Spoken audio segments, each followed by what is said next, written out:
Quick tutorials. We don't waste time.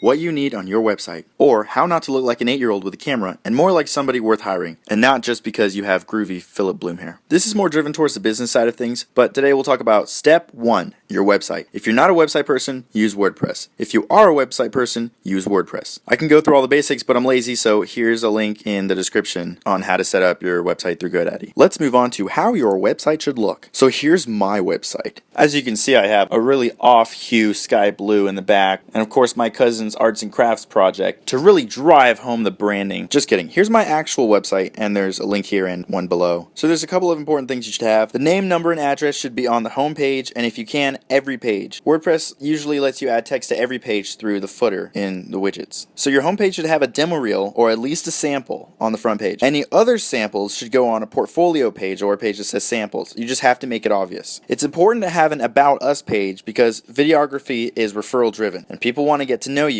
before they refer you. Separate contact page with a contact form on it. And honestly, it should be that simple. There shouldn't be a million links everywhere to a million different things. The quality of your work should be what speaks the most. And if you really care about what you do, you can have a blog page. SEO and how it relates to your site is an entirely different, broad, and separate subject. But to give you one example of something I'm doing is through having a video blog. And it absolutely sucks. It's so incredibly boring. I seriously have like no views on this thing, but it serves a purpose. If I can appear on screen so that people know I'm not a 600-pound horse, they're going to trust me. And if they see that I'm talking about my stuff, they're going to think it's because I'm worth filming, and suddenly I'm the resident expert. Maybe I'll make an SEO for videography quick tutorial another time, but for now, here's a link to my boring ass blog. Any views at all would help my SEO tremendously, and honestly, there's some good advice for running a business there. So 2 more things. 1, with my new website and rebranding, Quick Tutorials is going to have a new home, and I'll give you a link for that. And second of all, thank you for hanging in there while I transition my business, and sorry I don't post as much. I think about it all the time, but I have other stuff going on, so I'll try and get back to it now that I have a reason again. So I love you guys, and comment any tutorial requests you have. Thanks.